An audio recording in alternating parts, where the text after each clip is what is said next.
Talal appointed Michbil, an elderly, ragged peasant, to guide Lawrence through the town, and Lawrence disguised himself by leaving behind his white robes and gold dagger, and wearing instead a stained, muddy robe and an old jacket. It occurred to Lawrence that Abd el-Kader would long since have given the Turks an accurate description of him, but this does not appear to have caused him any concern, though it should have. His intention was simply to walk through the town with Michbil and see whether it would be better to rush the railway junction first, or to cut the town off by destroying the 3 railway lines that entered it.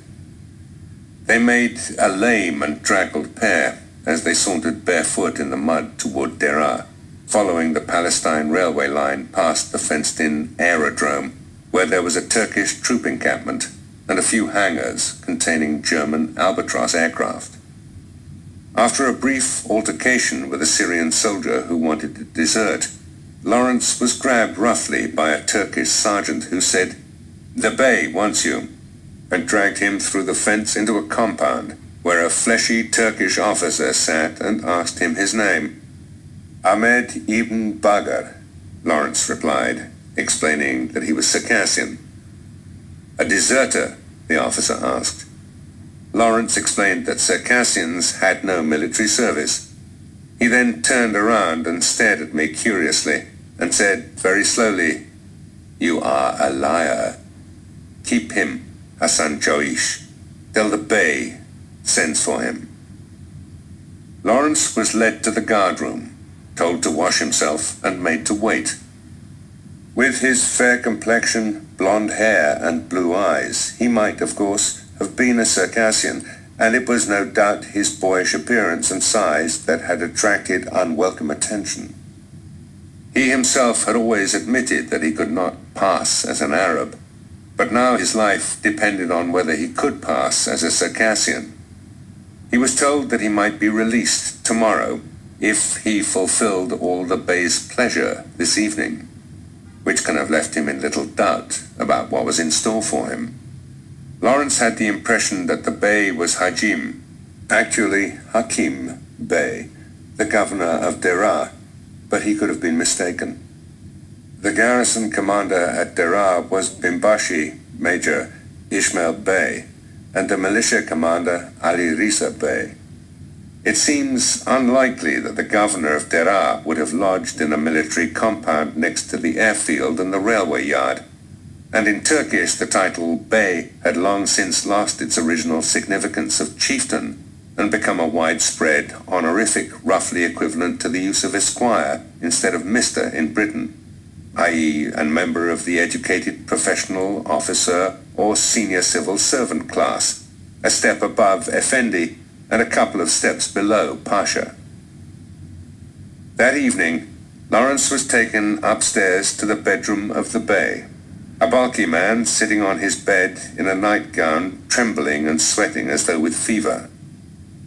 The Bey looked him over and then dragged him down onto the bed, where Lawrence struggled against him as if they were wrestling. The Bey ordered Lawrence to undress, and when he refused to, called in the sentry who was posted outside the door, ordered the sentry to strip Lawrence naked, and began to paw at him. Lawrence then kneed the Bey in the groin. The Bey collapsed in pain, then, calling for the other 3 men of the guard, had him held naked, spat in Lawrence's face, and slapped his face with one of his slippers, promising that he would make me ask pardon. He bit Lawrence's neck, then kissed him, then drew one of the men's bayonets and plunged it into Lawrence's side above a rib, twisting it to give more pain. Lawrence lost his self-control enough to swear at him, and the Bey then calmed himself and said, "You must understand that I know about you, and it will be much easier if you do as I wish." Lawrence feared that the Bey had identified him, and much of the horror that was to follow may have been enormously increased by his belief that at the end of the ordeal he would simply be hanged, as well as by his burning conviction that Abd el-Kader was responsible for his being stopped in the first place, and by his sense of failure for not destroying the bridge at Tel el-Shahab. All this was to become firmly fixed in Lawrence's mind, and would have unexpected consequences toward the end of the war. His description of the incident in 7 Pillars of Wisdom is remarkable. It is the one passage in the book, apart from a few attempts at humor, when he slips out of the skin of a man whose ambition it was to write a great book, one that could take its place beside Moby Dick, Thus Spake Zarathustra, and the Brothers Karamazov, and relies on his own voice, without literary artifice. They kicked me to the landing at the head of the stairs, and there threw me on the guard bench and stretched me along it on my face, pummeling me. 2 of them knelt on my ankles, bearing down with their arms on the back of my knees, while 2 more twisted my wrists over my head till they cracked, and then crushed them and my ribs against the wood. The corporal had run downstairs, and now came back with a Circassian riding whip, of the sort which gendarmes carried. They were single thongs of supple black hide, rounded and tapering from the thickness of a thumb at the grip, which was wrapped in silver, with a knob inlaid in black designs, down to a hard point much finer than a pencil. He saw me shivering, partly, I think, with cold, and made it whistle through the air over my head, taunting me that before the 10th cut I would howl for mercy, and at the 20th beg for the caresses of the bay, and then he began to lash me across and across with all his might, while I locked my teeth to endure this thing which wrapped itself like flaming wire about my body. At the instant of each stroke, a hard white mark, like a railway, darkening slowly into crimson, leaped over my skin, and a bead of blood welled up wherever 2 ridges crossed. As the punishment proceeded, the whip fell more and more upon existing wheels, biting blacker or more wet, till my flesh quivered with accumulated pain, and with terror of the next blow coming. From the first, they hurt more horribly than I had dreamed of, and as always before the agony of one had fully reached me, another used to fall, the torture of a series, worked up to an intolerable height.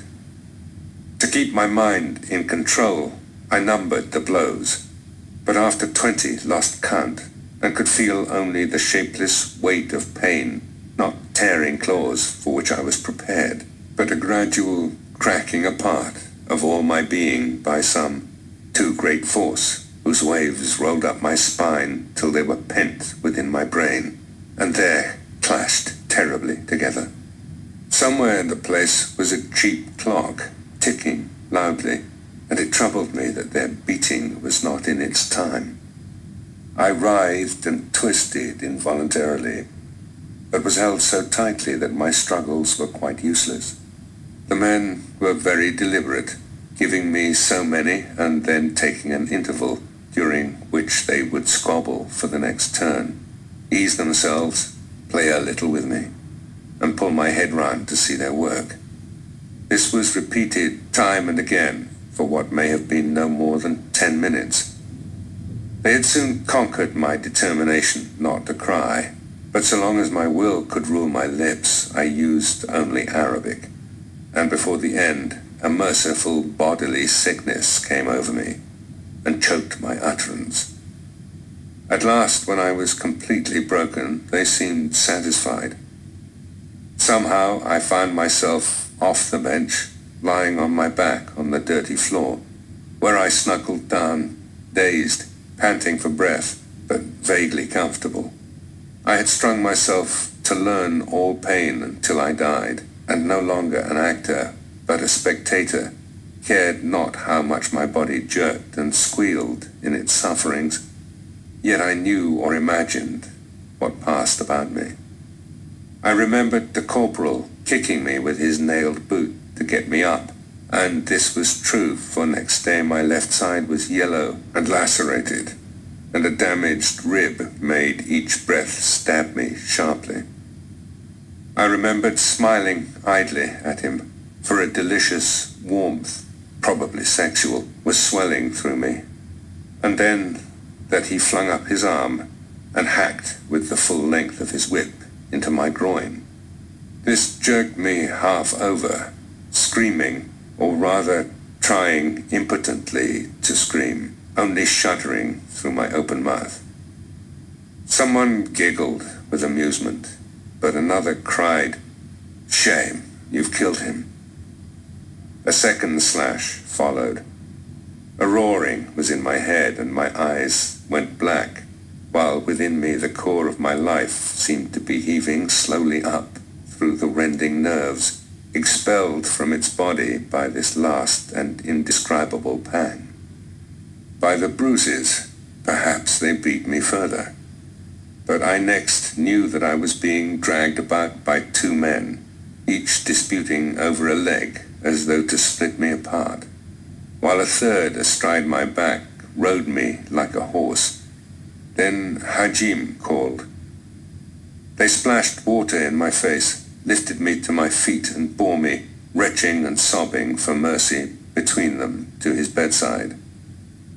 But he now threw me off fastidiously, cursing them for their stupidity and thinking he needed a bedfellow streaming with blood and water, striped and fouled from face to heel. They had laid into me, no doubt, much as usual, but my indoor skin had torn more than an Arab's. So the crestfallen corporal, as the youngest and best-looking of the guard, had to stay behind, while the others carried me down the narrow stairs and out into the street. The coolness of the night on my burning flesh and the unmoved shining of the stars after the horror of the past hour made me cry again. The soldiers, now free to speak, tried to console me in their fashion, saying that men must suffer their officers' wishes or pay for it, as I had just done, with still greater suffering. They took me over an open space, deserted and dark, and behind the government house to an empty lean-to, mud and wooden room, in which were many dusty quilts. They put me down on these, and brought an Armenian dresser, who washed and bandaged me in sleepy haste. Then they all went away, the last of the soldiers whispering to me in a Druze accent that the door into the next room was not locked. I lay there in a sick stupor with my head aching very much and growing slowly numb with cold, till the dawn light came shining through the cracks of the shed and a locomotive began to whistle in the station. These and a draining thirst brought me to life, and I found I was in no pain, yet the first movement brought anguish.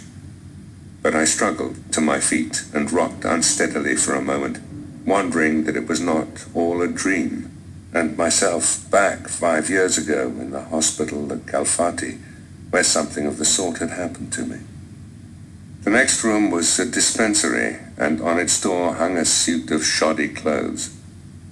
I put them on slowly and clumsily because of my swollen wrists, and from the drugs chose some tablets of corrosive sublimate as a safeguard against recapture. The window looked north onto a blank, long wall. I opened it and climbed out, stiffly. No one saw me, which perhaps was the reason why I had been shut up in so weak a place. I went timidly down the road towards the village, trying to walk naturally past the few people already astir. They took no notice, and indeed there was nothing peculiar in my dark broadcloth, red fez, and slippers, but it was only by restraining myself with the full urge of my tongue silently to myself that I refrained from being foolish out of sheer terror. The atmosphere of Daraa seemed inhuman with vice and cruelty, and it shocked me like cold water when I heard a soldier laugh behind me in the street. By the bridge were the wells, with men and women already about them. A side trough was free, and from its end I scooped up a little water in my hands and rubbed it over my face. Then drank, which was precious to me, and afterwards wandered aimlessly along the bottom of the valley for some minutes towards the south, till out of sight of both town and station. So at last was found the hidden approach to Daraa for our future raiding party, the purpose for which Mishbil and myself had come here, it seemed, so long ago. Further on, a Serdi, riding away on his camel, overtook me hobbling up the road towards Nisib. To him I explained that I had business there and was already footsore. He had pity and mounted me behind him on his bony camel, to which I clung the rest of the way, learning the feelings of my name-saint on his gridiron. The tribe's tents were just in front of the village, where I found Mishbil and Dahir very anxious about me and curious to learn how I had fared. Dahir had been up to Daraa in the night and knew by the lack of rumor that the truth about me had not been discovered. I told them a merry tale of bribery and trickery, which they promised devoutly to keep to themselves, laughing aloud at the simplicity of the Turks. We rested there the night, during which time I managed to get along towards the village and to see the great stone bridge to the north of it, one of the most important in this neighborhood.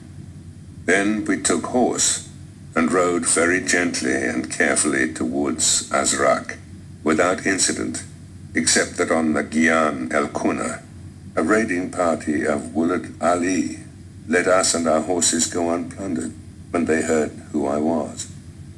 This was an unexpected generosity, for the Wulad Ali were not yet of our fellowship, and their action revived me a little. I was feeling very ill, as though some part of me had gone dead that night in Daraa, leaving me maimed, imperfect, only half myself. It could not have been the defilement, for no one ever held the body in less honor than I did myself. Probably it had been the breaking of the spirit by that frenzied, nerve-shattering pain which had degraded me to beast level when it made me grovel to it, and which had journeyed with me since, a fascination and terror and morbid desire, lascivious and vicious, perhaps, but like the striving of a moth towards its flame.